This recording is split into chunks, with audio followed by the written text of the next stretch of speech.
हम लोग पढ़ रहे हैं इंडियन पॉलिटी, और इंडियन पॉलिटी में इस सीरीज में हम लोग कॉन्स्टिट्यूशनल बॉडी यानी कि संवैधानिक संस्थाओं के बारे में पढ़ रहे हैं। इस सीरीज में ये लास्ट वीडियो है। इस वीडियो में हम लोग जानेंगे national commission for backward class, राष्ट्रीय पिछड़ा वर्ग आयोग के बारे में। नेशनल कमीशन फॉर बीसी यानी कि राष्ट्रीय पिछड़ा वर्ग आयोग को संविधान संशोधन या नंबर 102 2018 के द्वारा इसे संवैधानिक संस्था का दर्जा दिया गया। इससे पहले ये एक वैधानिक संस्था यानी कि स्टैट्यूटरी बॉडी थी, जो एक कानून के द्वारा 1993 में संसद ने स्थापित की थी। इस संस्था का मुख्य कार्य सामाजिक और आर्थिक रूप से पिछड़े हुए और शैक्षणिक यानी कि एजुकेशनल रूप से पिछड़े हुए पिछड़े वर्गों को के बारे में उनकी शिकायतों का निदान करना, और जो भी संवैधानिक प्रावधान कॉन्स्टिट्यूशनल प्रोविजन है संविधान में उनके कल्याण के लिए, उनके इम्प्लीमेंटेशन कार्यान्वयन को देखना और उसके बारे में राष्ट्रपति को अपनी रिपोर्ट सौंपना है, जो अनुच्छेद 338B के अंदर प्रोविजन डाला गया है। हमें दो बातें ध्यान रखनी है, सामाजिक और शैक्षणिक रूप से यानी कि सोशली बैकवर्ड और एजुकेशनली बैकवर्ड, दो क्राइटेरिया बताए गए हैं बैकवर्ड क्लास के लिए। अब बात करते हैं इसकी हिस्ट्री यानी कि इवोल्यूशन के बारे में। तो 1950 और 1970 के बीच में के दशक में दो पिछड़ा वर्ग आयोग की स्थापना की गई थी। 1950 में काका कालेकर की अध्यक्षता में एक आयोग बनाया गया था, जो कि पहला पिछड़ा वर्ग आयोग था, और उसके बाद 1970 में बीपी मंडल के नेतृत्व में दूसरा पिछड़ा वर्ग आयोग बना। और 1970 के दशक में जो पिछड़ा वर्ग आयोग बना है, उसी की रिकमेंडेशन पे बाद में जो तत्कालीन सरकार थी उन्होंने ओबीसी वर्ग को रिजर्वेशन दिया, और जब वो reservation total reservation SC, ST और OBC का मिला के 50% से अधिक हुआ, तो फिर इस मामले में सुप्रीम कोर्ट में पिटीशन याचिका दायर हुई। और उसके बाद बड़ा महत्वपूर्ण इंदिरा साहनी का जजमेंट आया, और इंदिरा साहनी ने अपने जजमेंट में ये कहा कि जो भी कुल आरक्षण है वो 50% से अधिक नहीं होना चाहिए। उसके बाद इंदिरा साहनी केस में सुप्रीम कोर्ट ने एक और डायरेक्शन गवर्नमेंट को दिया था, जिसके लिए उन्होंने ये कहा था कि SC और ST के अलावा जो भी पिछड़ा वर्ग बच गया है उसके बारे में सरकार रिकमेंडेशन करने के लिए संविधान में उनके कल्याण के लिए जो भी प्रावधान प्रोविजंस हैं उसके बारे में जांच करने के लिए और सरकार को आगे सिफारिशें करने के लिए एक परमानेंट बॉडी बनाई जाए। इसी रिकमेंडेशन का पालन करते हुए देश की संसद ने 1993 में राष्ट्रीय पिछड़ा वर्ग आयोग अधिनियम यानी कि नेशनल बैकवर्ड क्लास जो कमीशन एक एक्ट लेके आई और NCBC का गठन किया। उसके बाद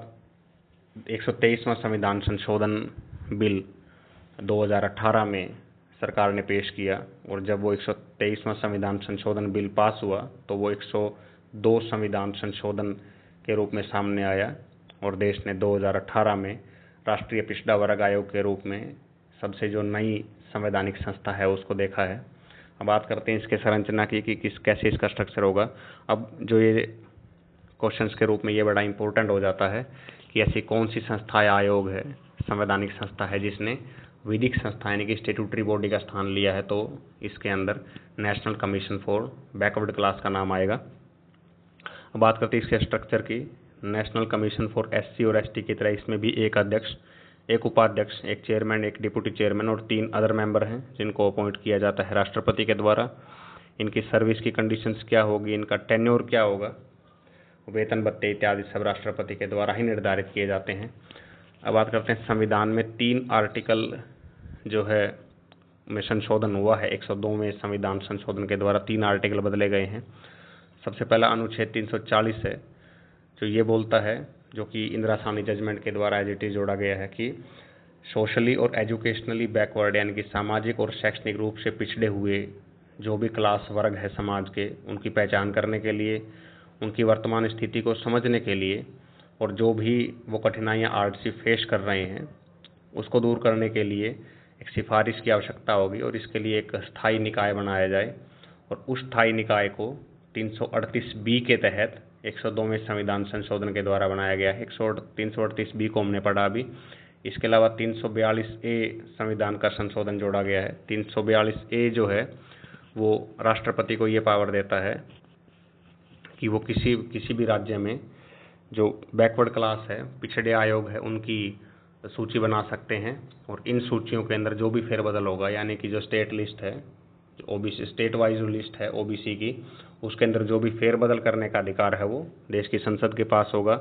इसके अलावा 366 आर्टिकल की धारा 26C, जो 102वें संविधान संशोधन के द्वारा उसमें अमेंडमेंट लाया गया है, वो ये बोलती है कि जो भी ओबीसी जातियाँ वो जातियाँ होगी जिनको राष्ट्रपति ने अनुच्छेद 342A के तहत शक्तियों का उपयोग करते हुए डिक्लेयर किया है। हालांकि जब भी किसी भी स्टेट में ओबीसी में नई जातियों को जोड़ा जाता है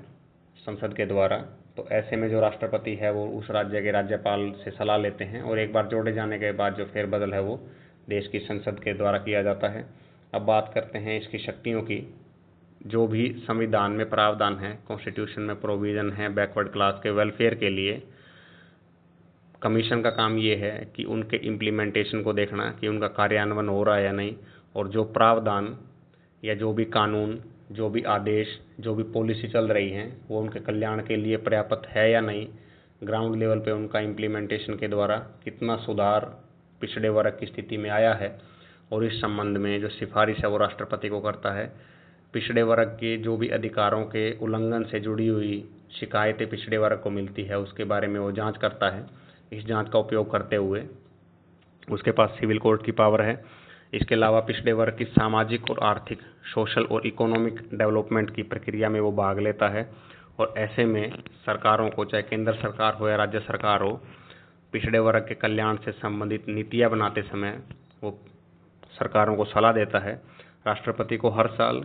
या उचित समय पे, या जब राष्ट्रपति किसी रिपोर्ट की मांग करते हैं तो वो राष्ट्रपति को ये रिपोर्ट सौंपता है। राष्ट्रपति इस रिपोर्ट को संसद के सामने रखवाते हैं, और अगर उस रिपोर्ट किसी राज्य सरकार से संबंधित हो तो वो रिपोर्ट राज्य सरकार के राज्यपाल को भिजवाई जाती है।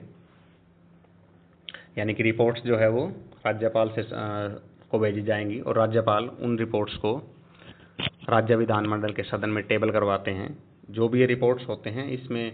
आयोग की रिकमेंडेशन, सिफारिशें होती हैं ताकि जो भी संविधान के प्रावधान या कानून हैं उसको किस तरीके से बेहतर बनाया जा सकता है।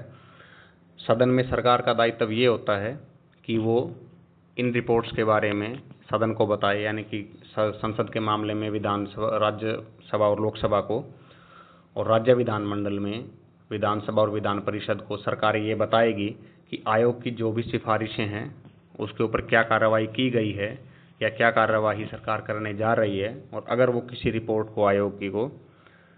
साइडलाइन करती है, यानी कि उसको सिफारिशों को नहीं मानती है, तो ऐसा ना मानने का कारण भी उनको बताना होगा। इसके अलावा जो भी अन्य कार्य जो राष्ट्रपति के द्वारा आयोग को सौंपे गए हैं, संविधान के द्वारा आयोग को सौंपे गए हैं, या कोई भी किसी कानून के द्वारा उनको सौंपे गए हैं संसद के, या सुप्रीम कोर्ट और हाई कोर्ट उनको कोई ऐसा काम सौंपता है जो पिछड़े वर्ग के कल्याण से संबंधित है, तो वो सभी कार्य भी आयोग अपने हाथ में लेता है और उनको पूरा करता है। अब बात करते हैं शक्तियाँ, क्या क्या पावर्स अपने कर्तव्यों के निर्वहन के लिए जो जरूरी है वो संविधान के द्वारा 338B के द्वारा पिछड़ा वर्ग आयोग को दी गई है। इस कार्य को करने के लिए, यानी कि जो भी शिकायतें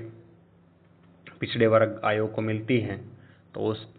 शिकायतों को